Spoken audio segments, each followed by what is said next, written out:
You know what I like? Waveforms. Waveforms are good.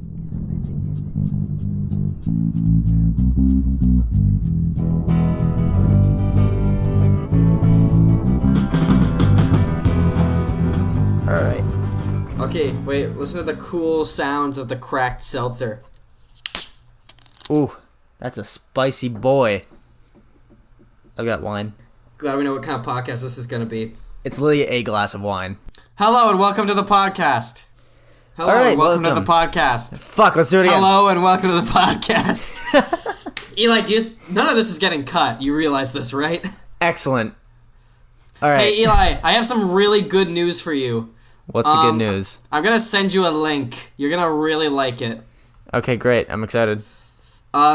So you probably know that they released Mega Man ZX, right? Like a remake of the X games. Yes, they did. But apparently they misprinted it, so it's actually Megan Man. you know, good old Megan Man. Yes, my favorite game of all time, Megan Man. You know, my neighbor Megan Man.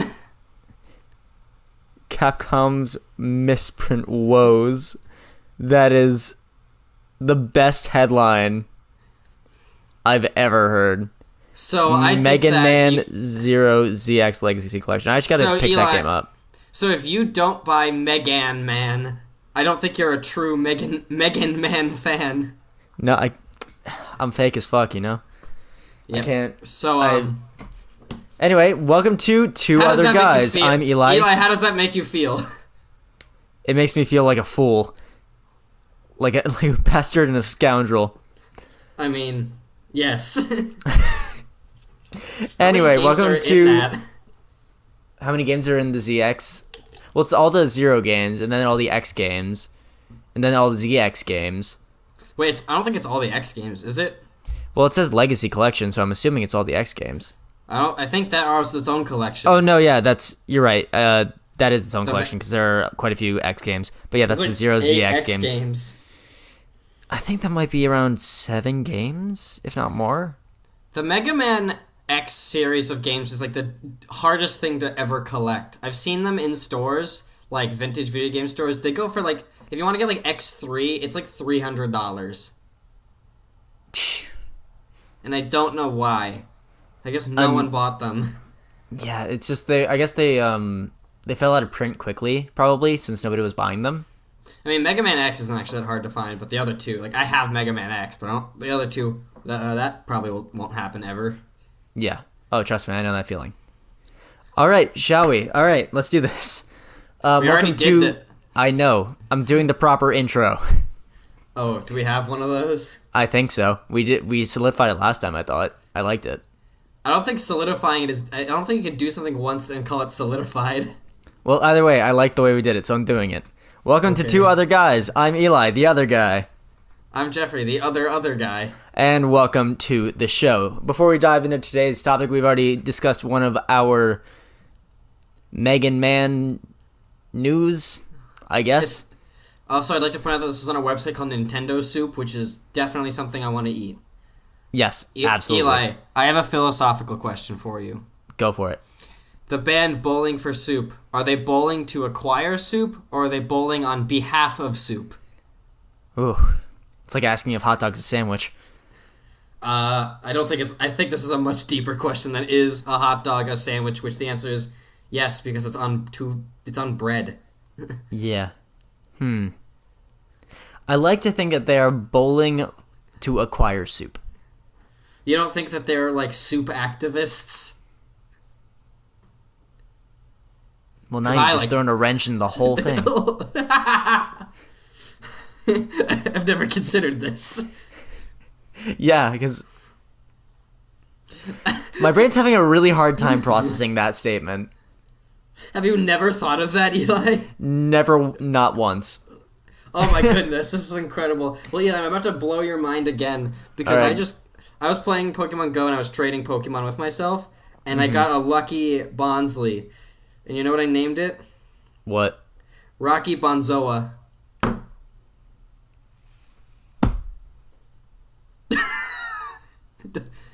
Do you like that name? I love it. Well, that's my segue into... This is the Pokemon episode. We're going to be talking about Pokemon Sword, Shield, Gun, and Trebuchet. And, of course, their lesser-known cousin, Pokemon Dagger. Have you ever played Pokemon Shortbow? It's my favorite installment in the series. It's only Decidueye. Only Decidueye. Only Decidueye. Only Decidueye. Anywho, before we jump into that topic, is there... The news! The news! A rumor that I've heard going around and I've seen a few articles about is, Okay. What? Okay, the news. Rumors. I'm, doing that evil thing where you, tap your fingers together with closed hands. Oh, yes. Yes. The news. The rumors. Yes. So, something that I heard circulating and I've, looked into a little bit myself was, when Disney of Japan was approached by Nintendo about adding Sora to Smash Bros., they said no. I saw this on Twitter, and I thought it was hilarious. I thought it was very funny, too. What are your thoughts on that? I'm curious. I completely understand it. Not like I agree. I'm saying understanding how Disney works as a company, there was no chance they were giving another big company their properties. Yeah, that makes perfect sense to me. And to be honest, as a Nintendo fan, I'm really happy because I don't want Disney representation in Super Smash Bros. That's a slippery slope that I don't like. That's exactly what I was thinking, actually. You are totally right. At least I agree with you. You're not right. I just agree with you. I know a ton of people that, Sora was their character. And if you just go on a pure sales number, it's the third best, Square, series. So Cloud and Hero were definitely coming first. Mm-hmm. And then, for that reason, I don't want Donald and Goofy in a Final Smash. I don't want there to be a Goofy spirit.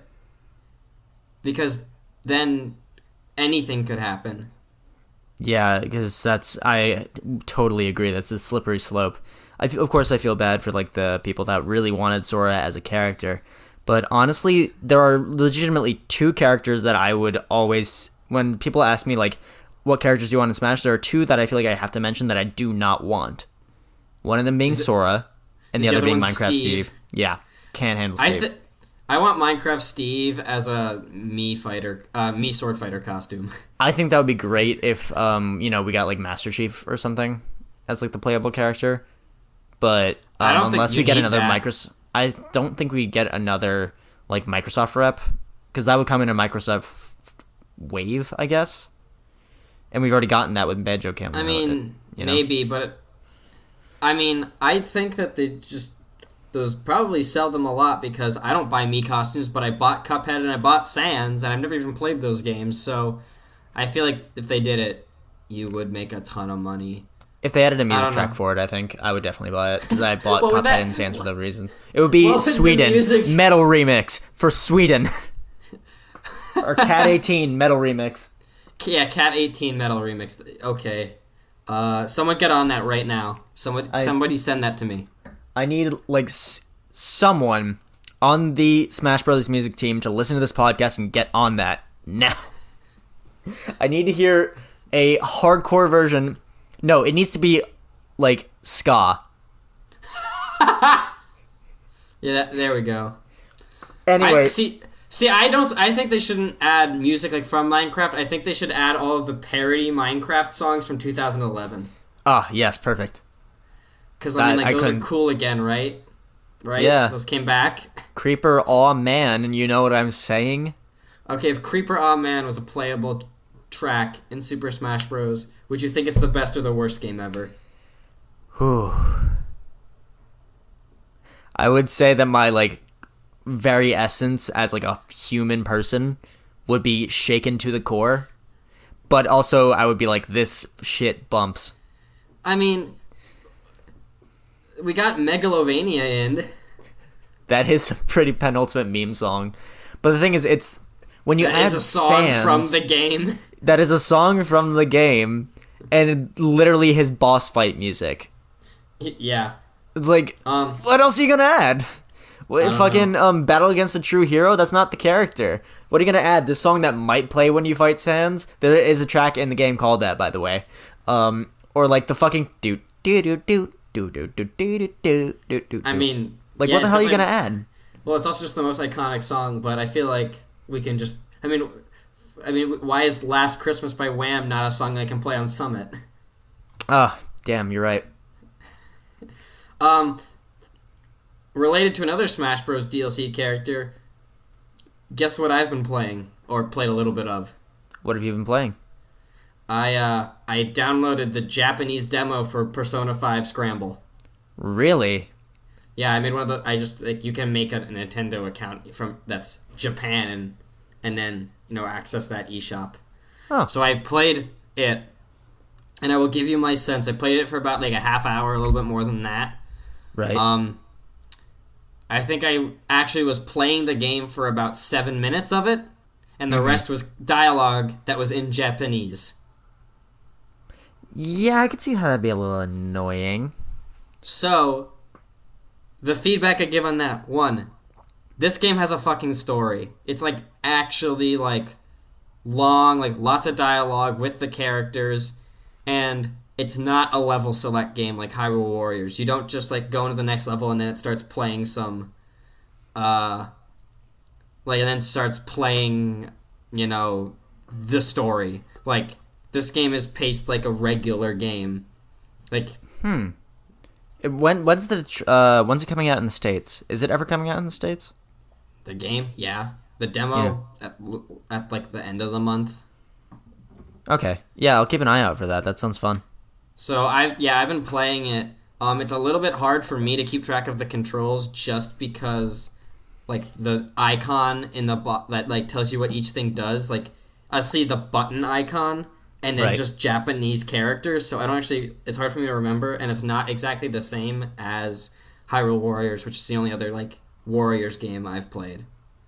Okay. That makes sense to me. But so I've only played as Joker. That's live action, but like all the other characters are there. And it's really fun. There's a lot of like added like mechanics that's really cool. So like they have like the special kind of moves like a Warriors game does, but like you open a menu and can pick, and I think like I only have Arsene as a persona, but I think you can like throw out like different moves from that. Okay. It's also like, it's the standard fare, like fun to play, but there's also like these other cool things you can do. Like since you're in a city, you can just jump onto like street lamps and then like jump off them and spin around the pole and like hit up all the enemies that are right below you. That's sick. Oh man. Okay. I remember when I was so excited for like the actual Persona 5 game to come out on Switch and was pretty disappointed when like it was not announced for Switch. Yeah. I'm still holding out hope that since Sega and Nintendo are like pretty buddy with each other, that will happen eventually, because that Sega is Atlus's parent company. Yeah. I mean, yes, because you tell me that every time and I always remember. Yeah, that's why But we yeah. didn't get like another designated Sega character as Smash DLC, because The reason technically I Joker is a Sega property. don't think that you're actually going to get a mainline Persona game, because it's pretty clear that like Persona is Sony, because like Sega also has a relationship with Sony, and like Sega like the Persona games are Sony franchise and Shin Megami Tensei is the Nintendo franchise. It just so happens that people care more about Persona. Yeah, it's unfortunate, really.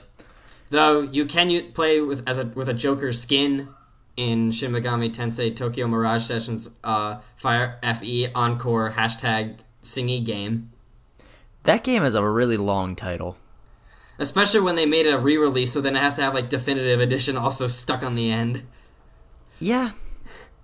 So yeah, that sounds about right. So my thoughts on the game so far is like I was kind of annoyed because I wanted to get a gameplay sense of it, and I really did like a quick tutorial fight that lasted 30 seconds and one fight, and the rest of the time was going through menus I couldn't read. But I really like that it's going to have that level of character building. Like it feels like it really is doing a story sequel because of just the amount of text it is. Like you can even pick, like you choose what dialogue, like you have dialogue options. Ooh. That sounds very Persona. Yeah, and obviously, like, it's very cool to just like play in that stylized version. So I'm definitely gonna pick that game up to get introduced into the Persona series. Though I have been considering, and it's gonna depend on the prices. That I mean, the PlayStation 5's coming out. We assumed like this year Christmas time, right? That's what I think. Yes. Well, it's funny because we know more about the Xbox Series X than actually about the PS5. Yeah, we don't know a lot about the PS5. We just know that the logo. I remember seeing this post on Twitter. I don't know if you saw it either. You might have been the one that sent it to me. It was like the PS5 logo has been unveiled, and it's like just exactly what you'd expect. And I think one of the comments was, "Wow, these companies really innovate now here." I think I saw also a thing where someone was like, the beta for the PS5 logo, and he just like a guy just drags like a random 5 in front of the PS. And it's like, whoa, it's the logo. Yeah, I mean, like when you have such an iconic logo like that, that's so simplistic and like easy to really recognize. Are you really going to change it that much? It's not like you're changing game mechanics or changing anything major about it. You're just putting a 5. Well, it also works when you name your consoles sequentially. They're the only one that Xbox. does it. I mean, neither does Nintendo, but they just have names, not numbers. Xbox, I'm just pissed off with their naming conventions. Xbox 360, Xbox One, Xbox One X, Xbox Series X, XXX, Xbox X. I don't fucking know. Do you think what Xbox is doing is they're fulfilling their own prophecy by adding their own gamer tag? The XX Oh my God. Xbox XX. Oh my god. Now that's a console I want. It's in the shape of a gun. It's all black. And it's like got 3 skulls. It has great graphics and can't play actual games. Yeah, it's literally just like a DVD player. But man, the graphics are incredible. I am considering when the PlayStation 5 comes out, if PS4s are really cheap, I might just buy a PS4 on the cheap. Just to play, like, Persona, maybe The Last of Us, and, like, I want to play those, like, baseball games, because I like baseball. Oh yeah, the MLB series games? Yeah. And I'm like, are those 3 games enough to justify a PS4, if PS4s are, like, $100? I hope. If they're like 200 still, I'd be like, okay, no. Yeah, I mean, like, I have a PS3. I could get Persona 5 for the PS3 and just play it there. You know? Yeah. Like, that is an option that I have, but, like... And honestly, I could get Persona 5 for the PS3 for, like, $17 on Amazon. It's pretty cheap. Yeah. So, at this point, there's, like, kind of, like, no reason for me not to get it. But the only thing is, if I get the PS4, I'll have it'll look better. Yeah. Newer gen console. The other thing I was thinking of doing is, if you have a PlayStation controller, and I think it needs to be a PS4, like DualShock 4, you can stream the game onto your laptop. Oh. And Persona 5 is one of the games you can stream, so that's a thought I've had, but then I'd have to buy a controller anyway, and that's, like, expensive, and I don't really want, like, a DualShock unless, like, I just wouldn't use it, so I'll wait to see what the price is. Or if the PS5 isn't, like, if the PS5 truly is fully backwards compatible, maybe I'll be inclined then. It's just like, this is my PlayStation console now, for all of the PlayStation. Yeah. If it's fully backwards compatible, that'd be... Wasn't the Xbox Series X announced to be very backwards compatible? Or am I crazy? I don't know. When they release But either way, if the PS5 is fully backwards compatible, I'm bringing back Star Wars Battlefront, baby. Yeah. Bringing that back. Oh man, I loved those games as a kid. The other thing with the PS4 is I would want to play the Final Fantasy remake. Oh yeah, true. Well, 7 was delayed, wasn't it? Yeah, a couple months. Yeah. So that also just... chances are, like, if you wanted my 2 cents... I bet that's going to come out on the PS5. Oh, without a doubt. Like, at that point, just get the PS5 if it's, like, something you are somewhat inclined to get. It's just going to be on a price point. I don't know. Maybe I'll ask for it for the holidays. We'll see what happens. Anyway, do you want to dive into the episode now? It's about Pokemon! It's about Pokemans. It's Pokemon. Gotta catch 400 of them. Yep. So for a little bit of context here between the two of us, I'm a lifelong Pokemon player. I've been playing since like, oh boy, like I think my first game was Fire Red or Leaf Green, the one with both Johto and Kanto, and then I played Emerald, and I've been playing ever since. The only one I skipped, but I've recently rectified the fact that I have skipped, was Gen 4, the Diamond Pro Platinum games, but I have recently done a Nuzlocke of Pokemon Platinum and rectified that completely. So I have played nearly every Pokemon game to date, whether emulated or otherwise. But a majority of my experience has been on the home consoles. You mean the on-the-go consoles? Yeah. Well, the home consoles as in like where the games were published initially. Instead of on an emulator. Yeah. And I've never... Pokemon Sword is the first Pokemon game I've played. I didn't care about Pokemon until I started playing Pokemon Go again this year. And then I said, like, I guess I'll give this one a try. Yeah, and I think that's a decent one to at least start your like Pokemon experience on, because though I know the game gets a lot of flack and I know the game gets a lot of hate for reasons that we will explain later, I think overall my genuine opinion on Sword and Shield is that it's fundamentally a good game. Yes, it was rushed. Yes, there are issues. But at its core, it is another Pokemon game that people of all ages can enjoy. So, having, like, never... My general thoughts on the, like, having played this game, and I guess we're kind of doing this as a... Like, you interviewing my experiences as a first-time player playing a game now, as also not as a child. Yeah. Because that's not a lot of take you get. There's not a lot of video game people that hadn't played Pokemon. Right. To me, this game was... To me, it's defined by, like, two things, and it's that it's rushed, and partially because it's rushed, it feels very unambitious to me. And my general thing is that I've been thinking is that the Pokemon series as a whole has kind of been, like, about 7 years behind for its, like, entire existence. And that was understandably when it was, like, you know, on the Game Boy in 1998. But now it's, you know, this game came out 20 years later, and it's on a full-powered home console. And to me, and I get that it's clearly rushed, this game just feels like it doesn't, like, do enough to really hit home for me. I understand that. However, I understand that you have those criticisms of the game. Those are the common consensus criticisms, and ones that I have as well.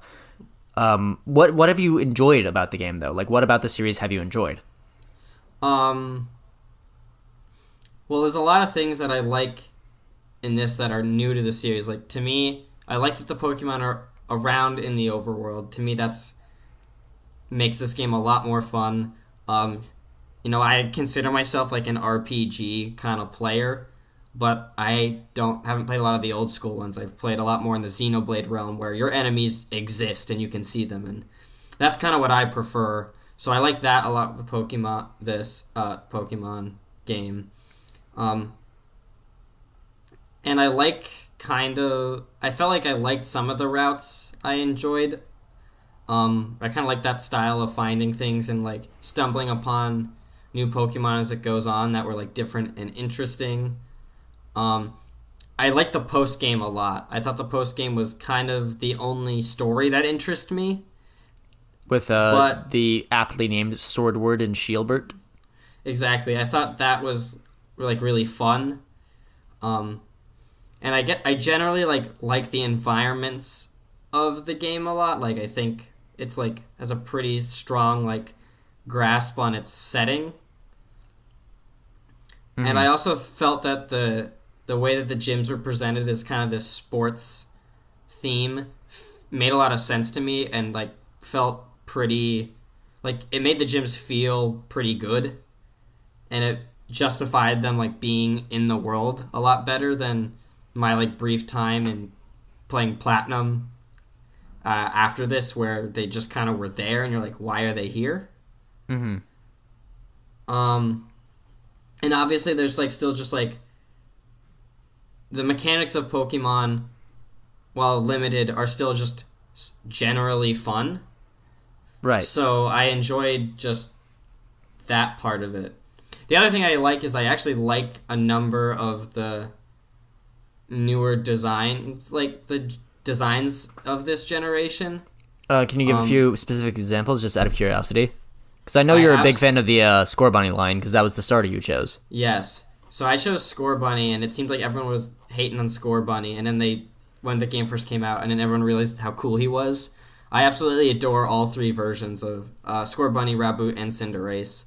But also the Sobble line is also a lot of fun. But, I mean, does anyone like the Grookey line?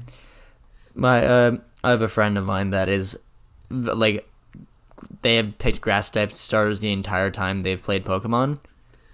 So they're like, they fight for Rillaboom, and just like, Rillaboom's kind of ugly. Yeah. I like the Choodle line. I think Choodle is... I understand we've had armored turtles before, but it felt very different. I liked that way of going through it. I love the Cramorant, just I think is hilarious, even though I didn't really find him until after I finished. You know I can spit up Pikachus, right? Yep. Which makes absolutely no sense, might I add. Poltegeist, it doesn't make any sense. Poltegeist is cool. I like Hatenna and Hattrem, but I don't like Hatterene. I like Hatterene a lot. I'm curious, what is it about Hatterene that you don't specifically like? It's not cute anymore. Well, then you can make the Ralts argument. What, that Gardevoir is not cute? Yeah. But Gardevoir looks cool. I think Hatterene looks pretty cool, too. I think they just tried to execute upon a similar concept. I don't like the style of Hatterene because, to me, they built a really strong concept with this character that the hair is like holding it up, and then they just tied the hair up and turned it into like a weird mermaid. I wish that they kept with the hair thing. It's a witch. Yes, I get that, but how hilarious would it have been if Hatterene still had long hair, like holding her up, and then her body was just still really tiny, but she was like full height. Wait, but that's exactly what Hatterene is. Have you not seen Gigantamax Hatterene? No, I haven't. No, is it? It has if you've ever watched Hatterene's fainting animation, if you see like the flaps open at the front, it still has a really tiny body. Oh, the rest of it is its hair. That's cool, but it's hard to see that, so I'm not as into it. And then Stirfetch'd and Mr. Rhyme are some of my favorites of all time, and I also like Phalanx a lot. Phalanx is baby. I am a huge fan of Phalanx. And I adore Phalanx. For the pseudo-legendaries, which is, I guess, you can remind me, the pseudo-legendaries is basically just the dragon type of that region, right? Basically, for the most part, yes. It also has to do with base stat totals. Base stat totals deem what like the class of Pokemon is. I can't remember exactly what it is, but I think if it's 650, and I could be wrong, you might have to Google this because I can't quite remember. But if it has a certain base stat total, it is deemed the pseudo-legendary because it's the next step for a fully evolved Pokemon to become a legendary. Because legendaries also have like a 700 base stat total or something like that. Mm-hmm. Something along those lines, but like typically, yes, it is a dragon type. But there have been generations that have like not done that. I think Metagross was the pseudo-legendary that was not a dragon type. But since we've had like Kamou and Dragapult is a pseudo-legendary. Yeah, so I really like Garchomp, things of that nature. So I really like the Dreepy line, and as like these dragons go, I think it is such a clever design that it shoots little baby dragons out. I think that's adorable. Mm-hmm. So those are some of my favorites. Though, do we want to start this discussion? Let's talk about just the Pokemon that are in this game, because I think that's the general, like that's the most important part of any Pokemon game is what Pokemon are there. Right. So one of the most hot topics, and I'm sure anyone knew about this before the games came out, was the whole prospect of Dexit, which I think is the funniest thing because of course it's set in Britain, so you gotta name the Dex like omissions Dexit. I find that the funniest thing ever. I think that is hilarious.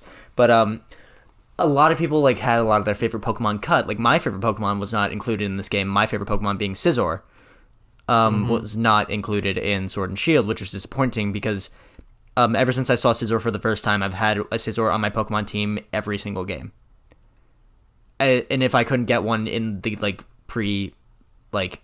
before the post game, I would have one on my secondary team immediately after finishing the game. Like, I've always had a Scizor on my team, and that was a bit of a disappointment for me, not being able to have like such a staple of my childhood be a part of the game. And I understand that is the main argument, but from someone who has played the game for so many years, there are over 1,000 fucking Pokemon. You can't expect... This was bound to happen eventually. There were going to be... 1,000? Yeah. I think as of Gen 8, there are well over 1,000 Pokemon. We're only at number 890, though. I think... Wait, hold on. I think because Eternatus is, at least according to Surabee, is number 890. Is it? So I don't think we're at 1,000 yet, unless you're counting alternate forms, which... Oh, there you go. Yeah. Still, that's... What I'm of more course, meant was there are over 1,000 models of the game. True. Lots of models and a ton... Yeah, exactly. It's just, I understand that, yes, the game was rushed on its own, don't get me wrong, but if they had tried to put every Pokemon in the game would have ended up in a worse state than what we got it in. So I have no actual issue with cutting the Pokemon in the game, but for starters, I think there's a lot of confusion on this, but I'm going to put it from... You can correct me if I'm wrong here, but I'm pretty sure I have this right. Either before Gen 6 or Gen 7, they created... once Pokemon moved into models instead of sprites, and I think this was before Gen 7... Gen 6 was the first game with 3D models.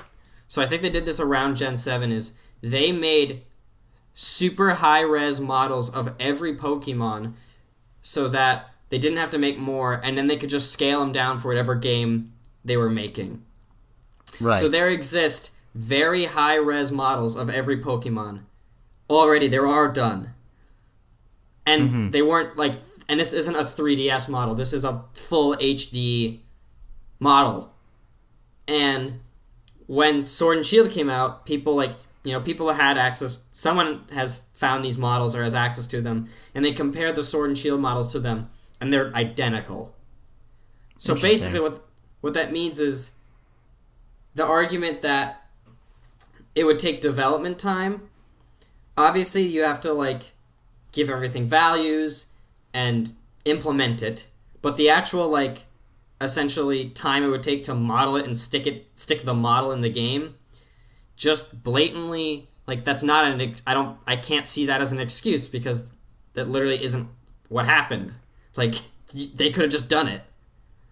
So that is really frustrating to me. And the other thing is, there's more Pokemon that are in the decks that have their models in the game. You could get a ton of Pokemon through hacking into the game that were there already. You just couldn't access them, which is pretty weird, and to me feels kind of dumb. And then when you see that in the expansion pass, they're adding back a bunch of them, you're sort of well, are you just holding these back to add them in later? And if that's the case, I don't have a huge problem with that necessarily, because just having different Pokemon for this sort of different region of the game is kind of that's interesting and fine. But it just feels very it's very off to me. So you think there's something not necessarily nefarious, but something that fans should be wary of here, happening in at least in the business model they have? Well, I just am frustrated in the sense that they I don't understand why then these things were cut. There's lots of fundamental reasons why we shouldn't just have random legendaries be added, and I'm totally on board with the idea that you shouldn't just be able to put whatever Pokemon you previously caught in a game into your current team, because that just feels like you're not even playing the game. Mm-hmm. So there's some of those arguments to be made, but it just feels very strange for me that you could have just thrown them in, or they did throw some of them in but just didn't give you access to them. So that's very strange to me. But to be honest, 400 Pokemon is a completely reasonable amount. I think it's fine. What I actually have a lot more issue with is just the selection of Pokemon they've picked. To me, it feels, well, one, it's kind of arbitrary. but it felt like they removed interesting Pokemon and were left with like very samey kind of Pokemon. Okay. So like I've been going through like the decks myself, and they did a good job of like keeping the kind of Pokemon that I feel kind of like too important to the series to not include. Like you have like Pikachu, you have Diglett, you have the Machamps, the Gengar, and I'm giving you random Pokemon of the whole lines, like Magikarp. Like they have these, but when you get past those, the actual like picks feel very strange to me, especially when you look like if you're going through your own Pokedex at the higher numbers. To me, it feels like so many of these Pokemon look almost the same. They're all of these like, it feels like half of the Pokemon in this evolve into this sort of, they start as some sort of like dragon-y start thing and then turn into like a weird bipedal. Like everything is a bipedal human-like kind of thing with a lot of the new Pokemon they added and the ones that they brought back. Mm-hmm. And I think that's really just lame. Like it feels like every Pokemon's the same to me. Okay. Yeah, I see it. I see it. I think one of the main reasons they did that was because since a lot of these Pokemon are very, very dragon-like in appearance, and since a lot of Britain's mythology deals around dragons, it makes a lot of sense to me. But I like scrolling through the decks right now. I totally see your point. Yeah, like I'm just like going through them. It's like, okay, you have like I'm in the 230 range. I see Golisopod, Barbarnacle, Grimmsnarl, Sazzle. Then you got like and then you could go back a little, keep going a little bit, and then you sort of get back into it again. Gothitelle. There's just a lot of them that just feel very like the same that I can't even keep track of the different one. Also, there's a large portion of them that are just like jelly. Yeah, that is weird. Like there's like I understand like Britain and marmalade, but like why do we have so much like jelly / cream themed Pokemon? I think that's really weird. There's also to me just a lot of like strange inclusions that like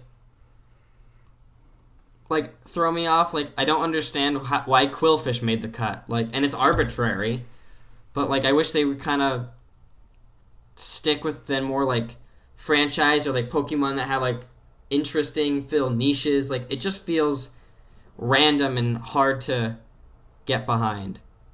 I'm going through again. Like they like seem to have like every sort of pseudo legendary dragon is in this game, and look, I'm fine with like you picking it for thematic reasons, but on a gameplay and like me playing the game, I feel like half the Pokemon in this game look the same. Mm-hmm. And it makes me not want to get a bunch of them. That is an interesting point. That's a very interesting point, actually.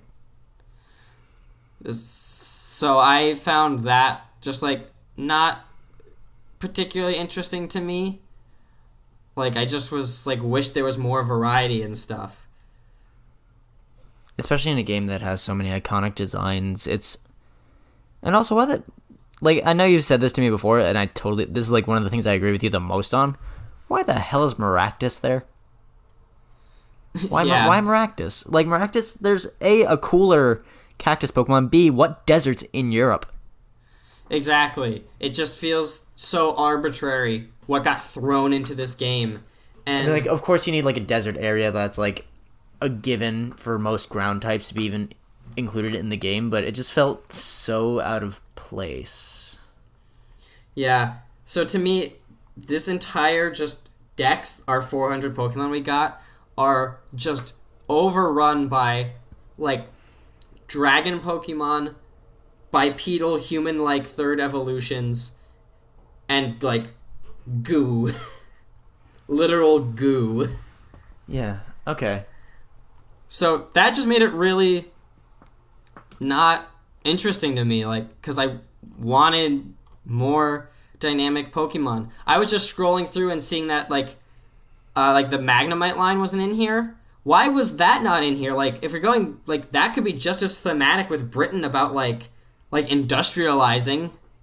Yeah, and I think they thought they quote unquote capitalized on that with Galarian Weezing, but you just made him look classy.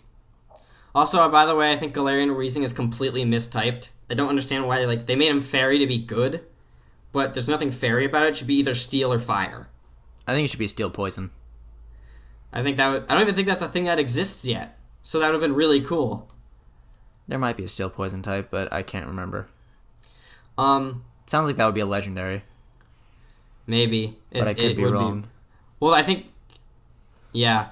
The other thing that really annoys me about the general, like, what Pokemon are included in here is, this is a baseline Pokemon game with only 3 legendaries. That's just lame. Yeah, that is actually one of the most frustrating parts of this game to me. Because I am such a fan of, like, trios. Some, like, a lot of the trio Pokemon, like, are my favorite legendaries. Like, Raikou, Entei, Suicune is probably my favorite trio. Because That's a great trio. Raikou just looks so cool. Entei is awesome. Suicune is so elegant and beautiful. Like, the designs of those Pokemon are so iconic and distinct. And that happens with almost every trio. But it was so weird because a similar phenomenon happened in Sun and Moon, where it wasn't necessarily a trio. You had 4 for each of the islands, which made perfect sense. You had your trio Pokemon plus a bonus one, and those designs were great. They each corresponded to the island you caught them on, and like the temple, and they had really great iconography, and really was accurate to, at least from my understanding, I could be completely wrong, somewhat at least accurate to the Hawaiian influence that they had, or Pacific Island influences that they had going for the Sun and Moon games. But that was your trio, except you had a quadro. Like, you had 4 Pokemon, which was dope. A quadruplet. Yeah. But to not include a trio was jarring. I mean, you can see the story reason, but I know we can get into the story after this. Like, they didn't have this sort of, like... They didn't create a story that led to having another trio, but it felt very, like, weird and empty. You know, and I guess we can get into the story. It's just like, it felt like not having a trio, like a mythical trio, just more legendaries, just leads into explaining the problem of how this game's story is just nothing. It's very unsubstantial. However, what I feel like they did was they focused more on the individual characters and less on the overarching story, because I found every character in this game to be quite compelling. So we'll talk a little about the story here, and I'll give my impressions as someone who doesn't have, because I'm going to say this about the Pokemon like fan base, a lot of them just like stuff to be the way they are, but I'm coming here from just having played games, and to me, the story parts of this game and things related to it really made this game, made me not that interested in this game. I thought that the actual storyline, of going, the main story of the game, which is just going through basically a soccer league, was, kind of interesting. It was alright, but there was no development. Nothing, interesting happened with it. At least not until you got to, to Winden, and then, stuff started really going down. Well, okay, then let's talk about Winden. What's the name of our chairman guy? Chairman Rose? Rose. So, he's, not supposed to be the enemy at first, but you're supposed to get the sense that, this guy's basically the bad guy of this game. And the reason for him being the bad guy makes no sense. In fact, his plan isn't even explained. He just awakes Eternatus somehow, and then you have to stop him, and then that's it? Well, he was trying to stop the Darkest Day, which was apparently supposed to be coming at some point. Except he created his own he created a Darkest Day. It made no sense. It was blatantly just, to me, confusing. And it just was so goddamn boring. I was like playing through the game and I was like waiting for things to rack up. You were learning new things in that sort of like first the grass water fire gym, and you felt like you were like learning more, getting introduced to more of the characters, which are interesting. But by the time you got to Winden, you're like, the only kind of character interaction we've had now is Hop being self-conscious, which is interesting. I think I've heard a lot of like hate on Hop, and I thought Hop was fine. I kind of liked his. I liked him more than most rivals in previous games. I liked Hop quite a bit. I liked that he had character growth, so that was fine. Beatty was just not really clear, like, and then he just did his own thing, and he's like, oh, okay. Like, it didn't amount to anything. And then Marnie is, like, cool, but also, like, doesn't amount to anything. Like, they just go on their own, like, little story, and then that's it. Which is, like, I guess people just do not very interesting things, but this is a video game story. Make it interesting. And then, like, the game just really started to lost me with the story when I was in Winden, and I had to literally find a grunt hiding the keys to the tower that I wasn't supposed to go into because they were having a business meeting? Like, it completely lost me there because, and I understand this is a kid's game, but, like, why is this all of a sudden turned into, like, this weird treasure hunt I'm going on now? Mm-hmm. So I just was totally, like, disengaged with the story. And then this whole mythical thing about Dynamaxing with the Sonya, nothing ever happens with it. The twist is that, it wasn't, like, two guys with a sword and shield. It was two Pokemon with a sword and shield. But everyone knew that. Like, that wasn't a twist, because you know that going into the game. They're on the box, for crying out loud. So, like, just nothing happens. You just go fight the thing, and they're like, you're good at this. And they're like, yes, I know. And then, you wake Eternidist for not really any clear reason. And then you're like, oh, so I guess I won? I was so bored. And then the fact that also you didn't have voice acting to actually, like, make it have emotion. I was just, like, I read every dialogue in the game, but man, did I just not care at the end of it. Mm-hmm.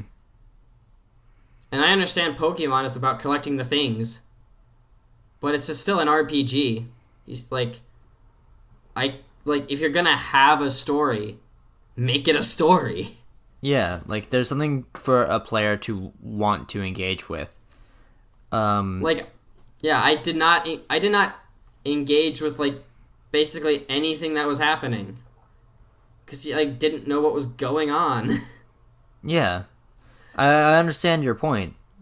And for me, it's disappointing story-wise because some of the best writing Pokemon has ever done was the entirety of Generation 5. Generation 5 was standout, and I think, in my opinion, the gold standard of what Pokemon stories should be. Mm-hmm. It was also the last game in the series that didn't really hold your hand as much. That started with Gen 6. Like, X and Y really started to hold your hand. Yeah, this game felt like it really held my hand. It was just, like, stupidly, like, easy, and also in that sense, which is fine. It's Pokemon. It's a kid's game. Yeah, but what I find remarkable about Gen 5, and if you ever want to play the game, I don't think we really care about the story spoilers at this point. I think you just play the game to, like, know the game. I don't. What are you going to spoil me with? That Tornadus has 3 forms? Like, no, that's not really story elements of it, but Gen 5 was really interesting because of Team Plasma was just a very very well thought out a very well thought out story arc. You begin the game and you see the leader of them, Getsis. I probably am, because I've heard that pronounced so many ways, but I'm pronouncing it Getsis. Sue me. You see Getsis with Team Plasma taking Pokemon because they're like, oh, Pokemon shouldn't be controlled by their trainers. This is wrong. Also, the thing that pissed me off with, like, I can deal with like this very non-weird whatever story of Gen 8, but god damn, you don't just take out a team like that. Team Yell was the most unremarkable Pokemon team in this series history. I did not give a damn. I just did not give a damn. I really hated Team Yell, especially because like I understand like the teams like are like all kind of supposed to be the same. You have two models. You use two models for this entire team. They both look terrible. And they don't do anything. They're just a stupid fan club. Yeah. And they're pushovers also to fight. Well, the Pokemon teams are always pushovers, but like you get the gist of that. Anyway, so yeah.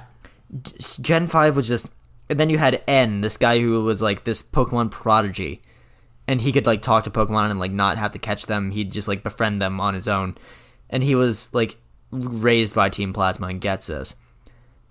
And you go through the game uncovering like more about what Team Plasma is really up to. And it's just a brilliant story writing, because at the end, Getsis goes literally insane and you witness him having a breakdown. It's brilliant writing because you actually feel something both for N and for Getsis.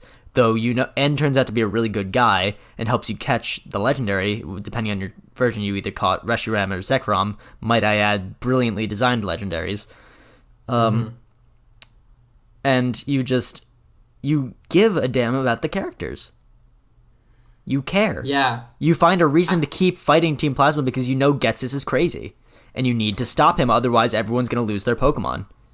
Yeah, this really felt like Gen 1's story of literally just being like, well, you want to be the best, so keep fighting. And I'm like, I guess. Like, and then there's like this there's like history thing that like seems like it's creeping up, but nothing happens with it. And then like, Chairman Rose has no character. I mean, geez, like, they gave some, like, pretty funny character to, like, Leon and Hop had their, like, quirks, and even, like, Betty and Marnie were, like, kind of interesting and go through their own little journeys. Chairman Rose doesn't do anything. He shows up a few times, he's like, oh, I run this thing, and you're like, cool. Exactly, so... Like, yeah, you don't even get it, like, reading the dialogue for what it is and, like, knowing, even though, like... There is a point in the game where you know that he's up to no good. You just feel like he's just there. Exactly. Like, you don't know what his up to no good. There's no hints in the writing that tells you that something is wrong. You're just thinking, I'm gonna go to these soccer ball games. Like, whatever.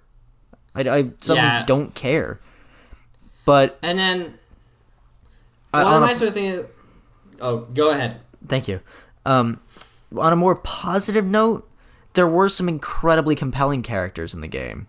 Like, Oleana was a really interesting character because you didn't know what the deal was her until she just finally tore herself up, and it was really cool to watch that. Sonia is adorable. I love her. Hop was one of the, in my opinion, one of the best rivals in Pokemon. And, like, yes, Marnie is very sweet, but you can tell that she also hates Team Yell just as much as the player does. Which I found to be endlessly entertaining. And, like, the character designs are really wonderful. Like, the player character models and, like, the NPC models are just really nice looking. Barring a few, of course. But there's so much wasted potential here. Yeah, absolutely. I mean... When I got to the post game and was playing that story, I felt so relieved because I actually was just like, oh, I don't like these guys. Like, just because they're purely, like, stupid and kind of jerks. I'm like, why can't I get, like... You felt a want to beat them. You wanted to beat them. Instead of the main game where it was, like, half serious, except for, like, with no real consequences. Like, it just felt like nothing to me. I definitely have to agree with you there, and it's unfortunate because I feel like there could have been such amazing... I think what would have changed the game completely story-wise is if they had a Pokemon team that was actually impactful. That would have been, like, interesting, or, like, if there was some amount of, like, boycotting the sport league would have been kind of cool, but just, like, a fan club of, like, this... Yeah, it just made no... It just doesn't work. I mean, you just compare it to every other Pokemon team before it. Even like Gen 6 and 7, which were like... Gen 6 was arguably the most forgettable. Team Flare was weird. But like... The generation before it, Team Skull was amazing. They had this whole hip-hop theme. The models looked great. The characters were great. Guzma was like probably the most dynamic like team leader. And they weren't even the bad guys. Later you found out that it was the Lusamine Foundation who tricked you into helping them. And it was just, that was well written. That was a really compelling story element where you're like, you had to now team up with Guzma, your former enemy, to take down the Foundation. Awesome. Or, like, this game could have been really interesting with the teams if they just had rival teams. Like sport rival teams would have been great. But instead you just get this one annoying team. And you're like, okay. And then, yeah, given also then they just had terrible designs, if you ask me. Like, they're just not interesting. Piers, however, looked great. I was a huge fan of Piers. Piers and Marnie were great. But the grunts were terrible. Oh, the like one somewhat fat dude and then like the girl with the face paint. I'm just like, I don't like you. Hate this. They're gross. Yeah. The models are gross. But hopefully... And hopefully now that we've like gotten all the hate out of our systems and like all our criticisms of the game, and to be fair, there are many. Oh, I got more. I'm not done. No, you're not done. We haven't talked about the wild area yet. I think that's one of the better elements of the game. I think the wild area is the biggest disappointment of Pokemon Sword and Shield. Explain. The wild area, when they showed this off in trailers, they made it look great. They made it look dynamic. They made it look like it had all of these things you could do and you could wander endlessly. The wild area is so small that I don't even feel like calling it an open world area is like, that's not even an accurate term. I think it's so small, it's so limited, it feels so empty. Like, and granted, like, a lot of my RPG stuff comes from playing Xenoblade. Xenoblade was a Wii game. And the worlds that they could create in that game with things spawning in them were dynamic, they were interesting, they were incredible. And this was like... it feels like... Maybe Garplane. No, it's like half of Garplane, or a quarter. It's that small. I can like circle the entire thing in like 5 minutes. So I was just so bored with this area. I thought this area was going to be all about exploring, or that it was going to be like, you don't have these routes anymore. You just walk through the world and find towns. It's not that at all. It's just like a big route. And then, especially with the Pokemon already being not super interesting, you find out so quickly where they're all going to be, but you can only ever find like half of them. Like, I explored it once and I just like, okay, I don't want to go through this anymore. The only place in that entire wild area I find interesting is the little alcove, which is you can only get access to after you get the floating bike where the evolution spawn. It's like the only interesting place to me because you never know what evolution you're going to get, and you get evolution stones there. But besides that, the rest of the wild area just was so boring to me. So I just like lost complete interest in it. Like, I got to it, and when I got to it the first time, I was so excited to get there. And you see the Onyx, and you're like, oh my god, it's going to be like this everywhere. And it's just like, oh, not at all. And it also felt like just the implementation of it was super strange. So like it was a little jarring, I will admit. So they do like the grass patch thing, where like small wild Pokemon spawn, which to me makes sense because you don't want things randomly spawning, and that works. But in a wide open area, just having patches of grass looks really dumb. Like, why aren't there like darker forests or like more interesting environments that they would be spawning in? And then you get like bigger ones just walking around in paths, but they're always the same ones. So you're like, oh, okay, so there's going to be an Onyx by the train station, and when I get to the city, there's going to be a whatever that dark cat is. Liebhardt. And when I cross the bridge to get to the second part of the wild area, there's going to be a Snorlax and a Drapion or whatever, and I'm like, okay, That was cool, I guess. And then you find those Pokemon and you can't even catch them. Like, why is it even here then? It's just a waste of my time. So I just felt like the wild area, like, maybe I was thrown off so much by it because I expected it to be this complete change, and it really was just like a wider road. I don't even think I found like any of the Pokemon I used in the wild area because it didn't even spawn stuff I wanted. I mean, did you find it more interesting than that? Talking single player, at least. Yeah, well, yeah, I'd have to agree with you on the single player aspects of it. I got there and I was like, wow, this is gonna be amazing. And then I crossed the whole thing and I was like, oh, wow.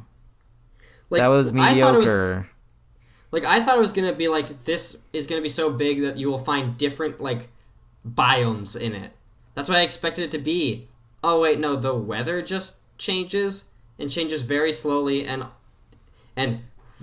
oh my god, the transitions from like one small area to another where the weather changes is that's jarring. It's so jarring.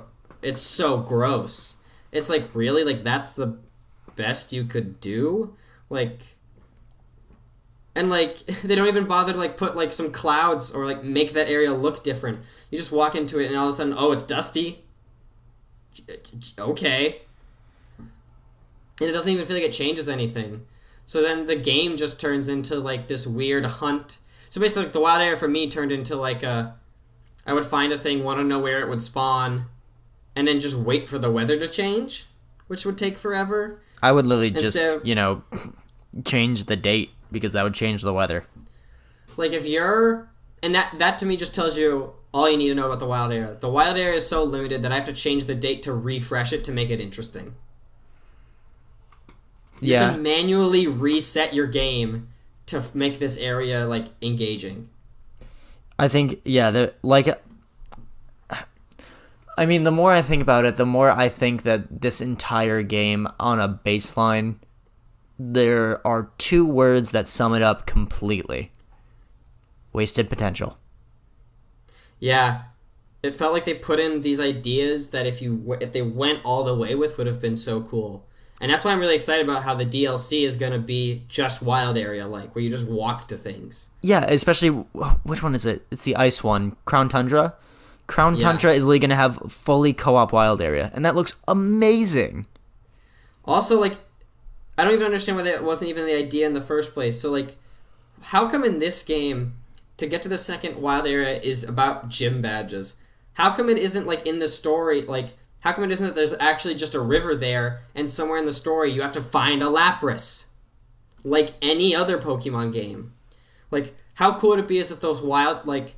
If you could say, like, well, the question would be, like, implementing a wild area into Pokemon is how do you make it balanced? How do you make it so that you don't just catch a level 50 Tyranitar and then crush everything with it? And it's that you have story elements in the game that give you the Pokemon you need to get places, like when they had HMs, you know? Okay, HMs were a pretty terrible mechanic, I gotta tell you.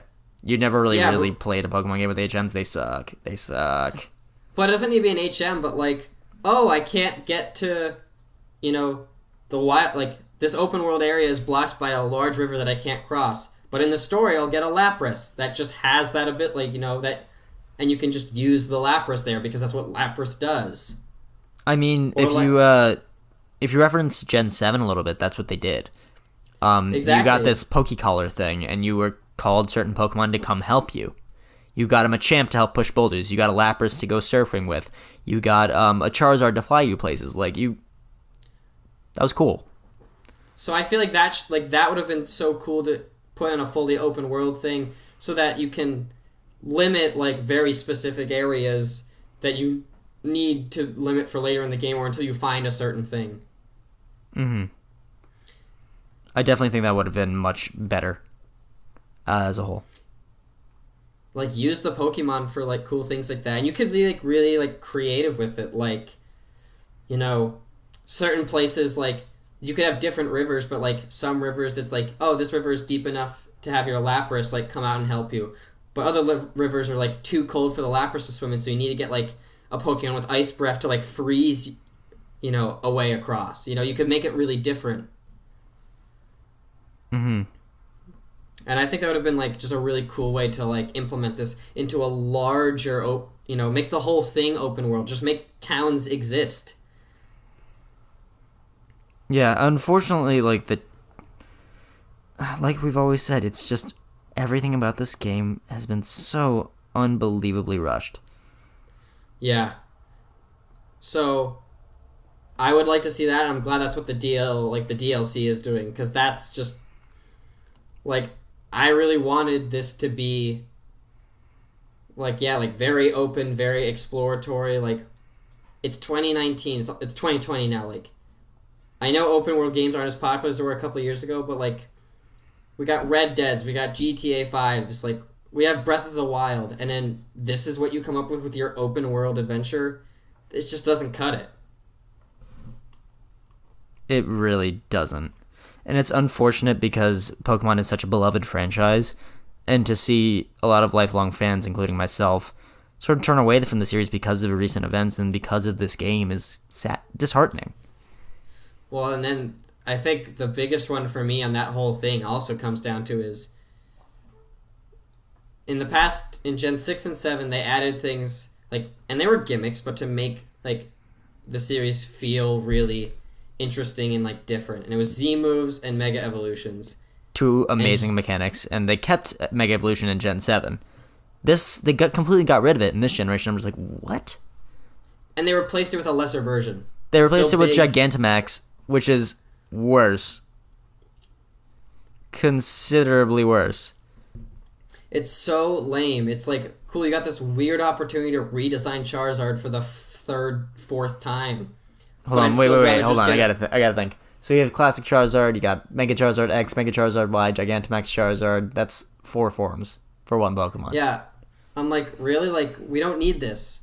Just give me, Mega X and Mega Y. And also, like, Mega Evolutions had great designs. You didn't have to go to the specific spot to catch a specific Pokemon that'll maybe give you this form. That's the other thing that's super frustrating about, like, the Gigantamax. Well, so Dynamaxing is just, it's big. And it's, to me, is, like, it's big and has a slightly red tint. Well, but it's detractive game design, because you go from a Pokemon having, like, a very specific moveset to tailor to, like, its strengths, and it gets completely slashed to just, like, big fire or big grass. Yeah. So that's just, like, it's detractive game design instead of additive, which is really lame. And then,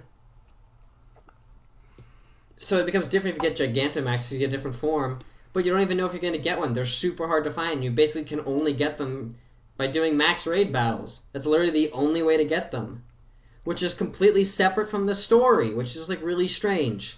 It's like you should have a Gigantamax Pokemon. You should have the opportunity to, like, upgrade your Pokemon to be a Gigantamax with, like, the whole Dynamax candy thing, which is a mechanic I didn't even realize was a thing. Yeah, exactly. So you can feed, every Pokemon has a Dynamax level, and you can max it out, and you just use Dynamax candy, and it's really easy to get. You can just do really cheap raids, or you get them from random items. Like, I have a ton of Dynamax candy that I've never used, but if you level your thing up to full Dynamax, and it's a Gigantamax, like, typed Pokemon, that doesn't make it Gigantamax. Gigantamax Pokemon just to have that ability to begin with. And the only way to get them, besides for very specific in-game, like, special circumstances, like, in the post-game you get a Charmander that has that, and if you bought the game early, you could get a Meowth that does that, but besides that, you have to do a max raid to get them. And max raids are great, but why are max raids not just fighting Mega Evolutions? Yeah, I mean, like, it's unfortunate because a lot of the Mega Evolutions also just had phenomenal designs. Like, my favorite being Mega Scizor, which is amazing. And then you've got some other favorites of mine were Mega Beedrill looked amazing. Mega Sceptile was unbelievably cool. All the Gen 3 Megas were awesome. And the fact that you're getting all these, like, really cool Gigantamax form with these old Pokemon, reimagined, like, fan favorites is awesome. In this series, you get a Gigantamax form of a new Pokemon in this game. I'm like, why was that not just the original form? like Dreadnaught's Gigantamax should have just been a third stage evolution. Exactly. Like, yeah, literally. Why does a 2-stage Pokemon have this? Like, why don't they just become that? Same thing with Toxtricity. Yeah. So it's just like it's almost an annoying mechanic. And like, I love the max raid battles. That's one of the most fun parts of this game. I argue it's probably the best part of the game. I think it really is because we played hours at my house just searching for raids to do and trading back and forth. Like, not even battling each other, just doing the raids. We spent like a solid 5 hours doing that, multiple nights. Like, that's fun. But, like, so then what I'm really excited for is like, okay, those were fun, but they felt very disjointed from the whole game experience. It sounds like in the DLC, like, I want to just join my friend's world and explore us together. Like, to be honest, like, why can't, like, I join someone's, like, server and play in their world together and, like, we can, like, walk up to the same things and fight them? Why can't we, if we're going to already do this multiplayer thing, how cool would it be is if both of us walked into the same enemy, because we could appear on each other's screens, and then we 2-on-1 the enemy? Or, like, double battled, or, like, whatever, you know? Like, there were so many cool mechanics in previous Pokemon games where it just felt like a lot of the life that Pokemon had has been sucked out of it. Yeah, so, and that's kind of where I am about this whole, like, game and the expansions. You know, I am really happy that they're going DLC, completely new areas, new stories, new Pokemon, because I think it's way more interesting and, like, a better value than just replaying the game with some extra stuff. So here's my impressions on the DLC, since I haven't really spoken on this much yet. The DLC, I think, is a really good way of continuing a game that didn't have enough content to begin with. Yes. However, I'm going to reference my gold standard again, which is Black and White. Black and White, the only game that really had a sequel that was, like, way too close to the first game was Sun and Moon. And I played both Sun and Ultra Sun, and there were very few differences until you got to the way end game. Exactly. So it's not really a sequel, it's just kind of the same game posing as a sequel. And then the rest of them have the third game, which just isn't a sequel, it's just a remake, basically, with a little bit of extra stuff usually at the end. That was sort of cut out that's why I'm referencing Gen 5 again as the gold standard, because Gen 5 was another game with a sequel. However, Black 2 and White 2 had a completely new story. Completely brand new. Like, Team Plasma, like, it references the events of the past game, but you're a new trainer. You don't have necessarily a different model, you're still using the same, like, sprite, but the game's treating you like a new trainer. And it references, like, what things your character did in the previous game and, like, all that fun stuff. And then, like, because there are, like, former Team Plasma members hanging around certain places in their old costumes, but then you realize Getsis came back and formed a new Team Plasma, so now you gotta go stop them, and he's even crazier. He's gonna try and, like, kill all Pokemon this time. It's like, whoa! And that was a brilliant... I can't even remember the specifics of the story, but I just remember playing it when I was younger and just enjoying the crap out of it. Like, it was a really good sequel. That was a game worthy of the title sequel. So I like that. So what we're hoping is that this DLC, like, it's gonna be very different than, like, a sequel, because you're not in the same area, obviously. But this feels so much like a breath of fresh air, because it's not like this rebuying the same game with to get some added stuff. This feels like you're gonna have 2 new experiences. And also, it's for obviously you need to have the first one first. You can't just wait and get this. But it's also only $30 instead of another $60. Yeah, which is great. My only hesitation with the DLC packs is they have all these prospective mechanics that they're throwing in that makes it seem like they're doubling down on the stuff they want to take the series in the direction of, in more of a free roam style, in more of a growing with your Pokemon style. I really, really hope they go all in. Exactly.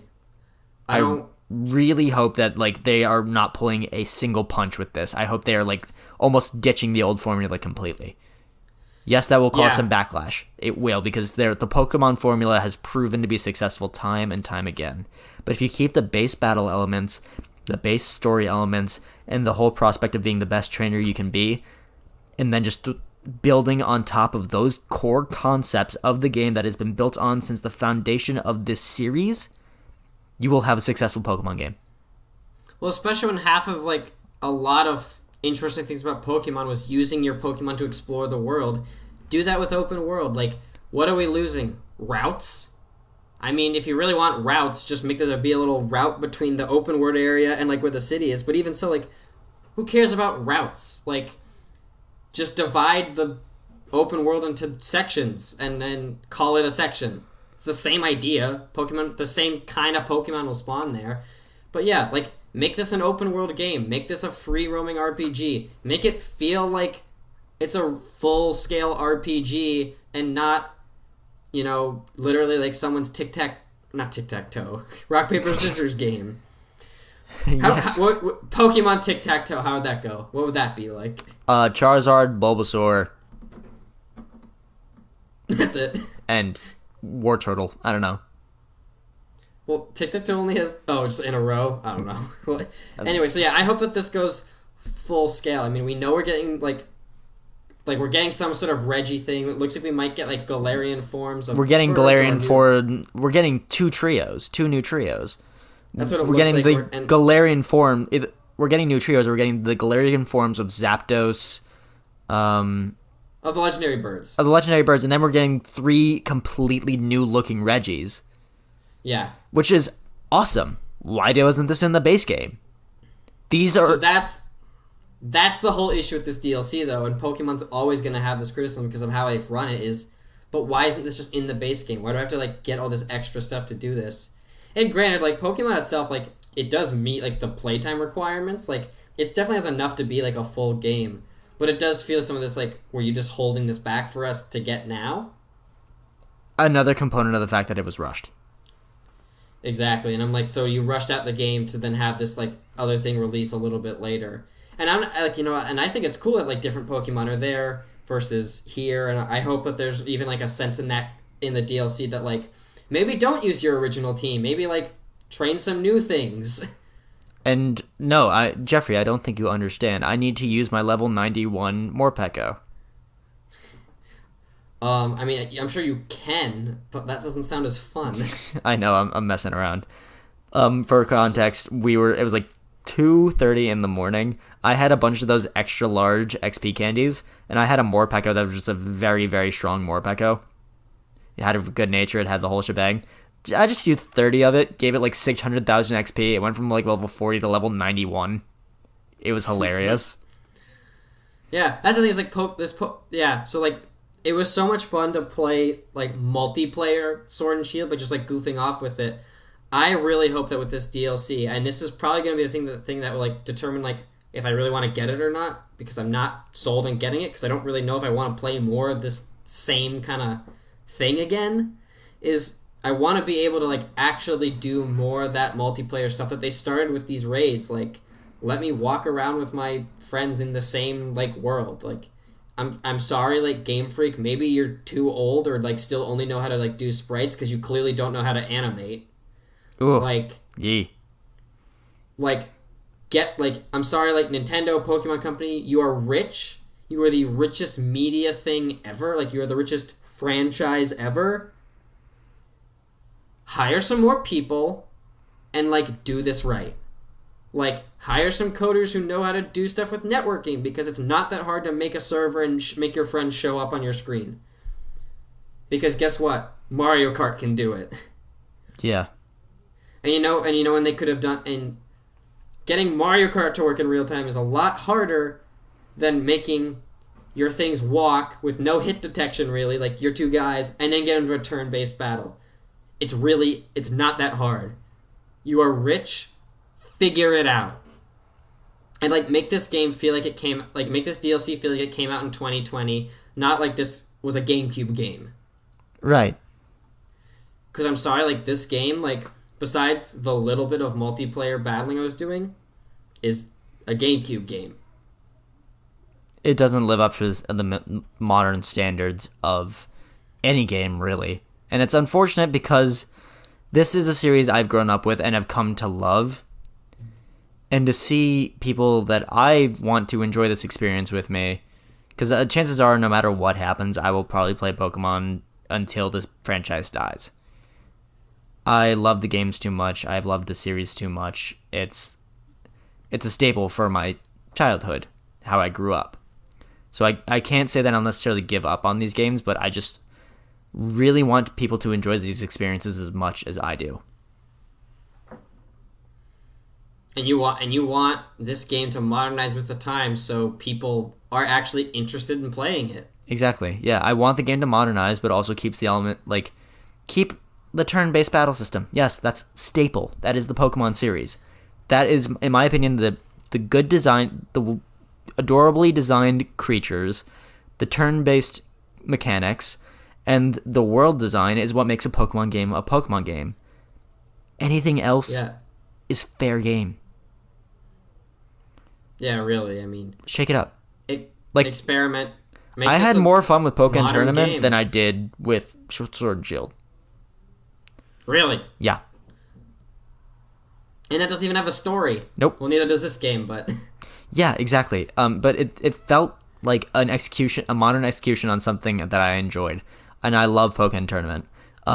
This is going to be a game... Sword and Shield does not feel like a modern interpretation. It doesn't. It simply does not. But, however, this is going to come as a surprise, not necessarily to a lot of people, because this is a bit of a cult classic game.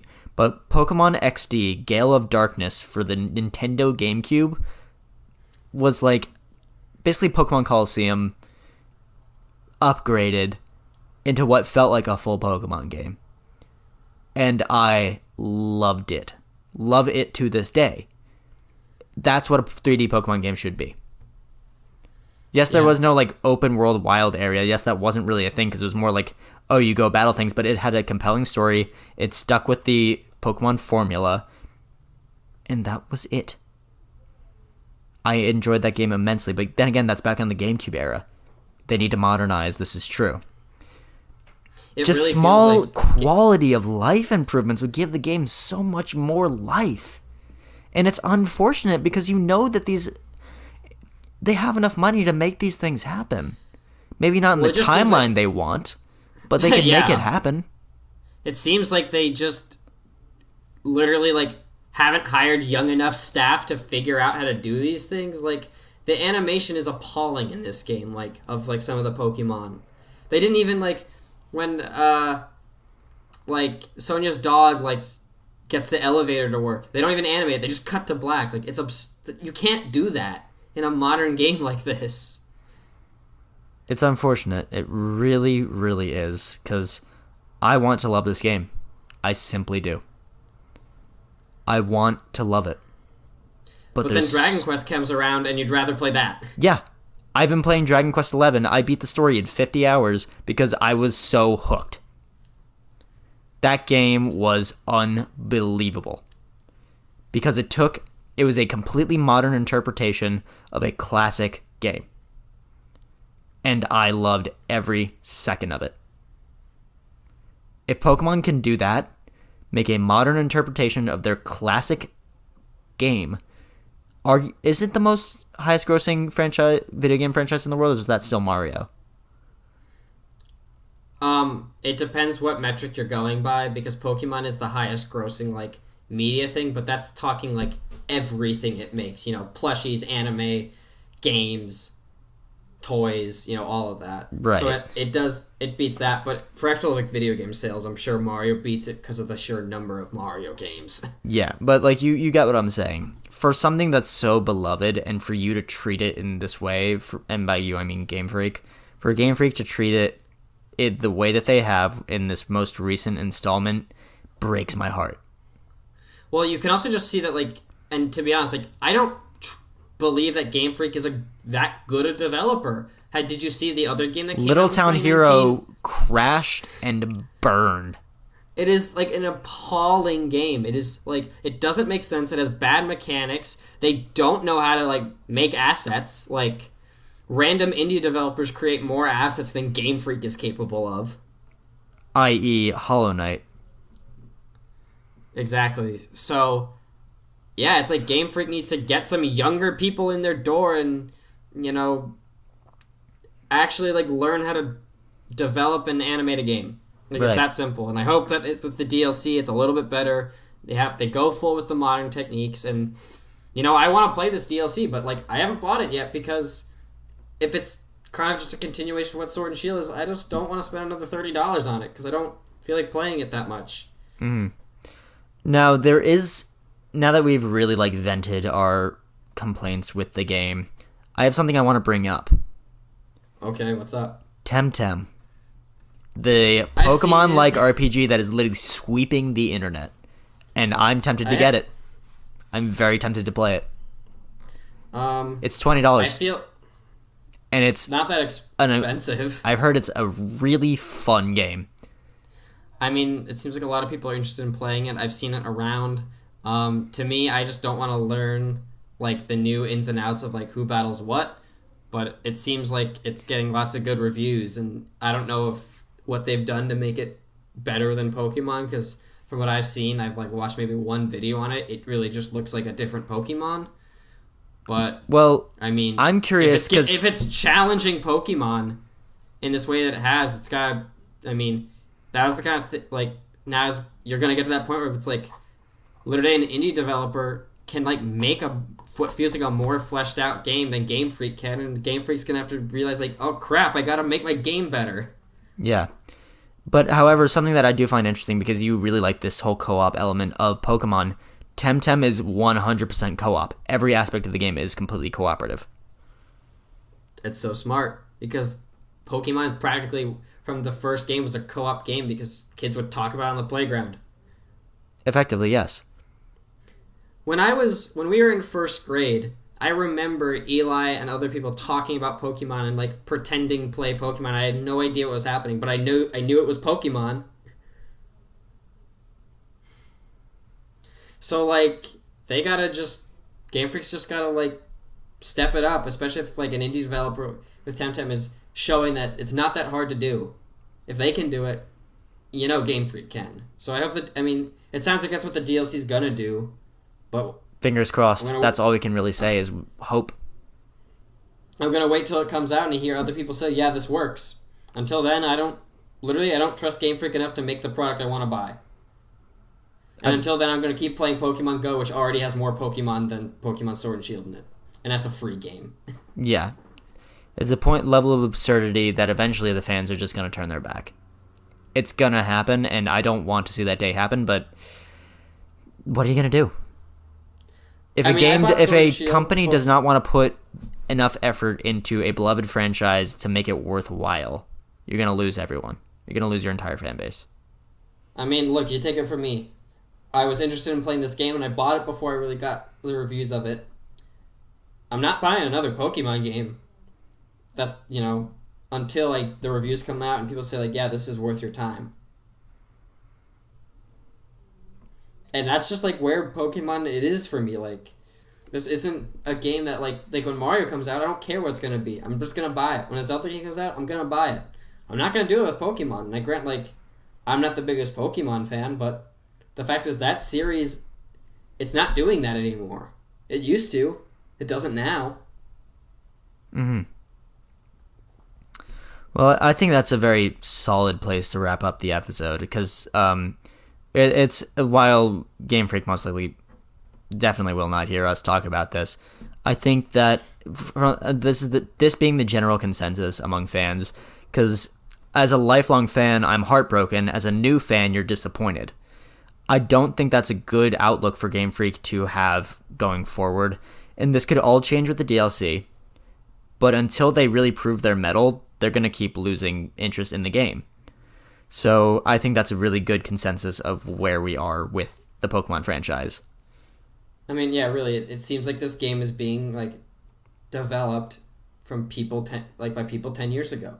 It really feels like it's just a 10-year-old game. Yeah, well, that's Pokemon. That's the state of Pokemon we're dealing with. It's unfortunate, but it is the truth. What I say is they got to amp it up, because if I want to play a 10-year-old game, I'll play one of the older Pokemon. I'll play Black and Well, White again. Well, I don't want to go back and play them because I don't want to play on a handheld. Well, But, yeah, that's it. it's like I'm just not interested in the series. Then, like, I'm just gonna go play it on my phone. I'm gonna go play Temtem. Exactly. But overall, I think that this is a good place to cut off the episode because I feel like I don't want to get terribly ranty with it because I feel like egged on about it, I will get ranty. So thank you so much for listening to the podcast episode 2, Two Other Guys. I'm Eli, the other guy. I'm the other guy, Jeffrey. And we'll see you next time. Bye!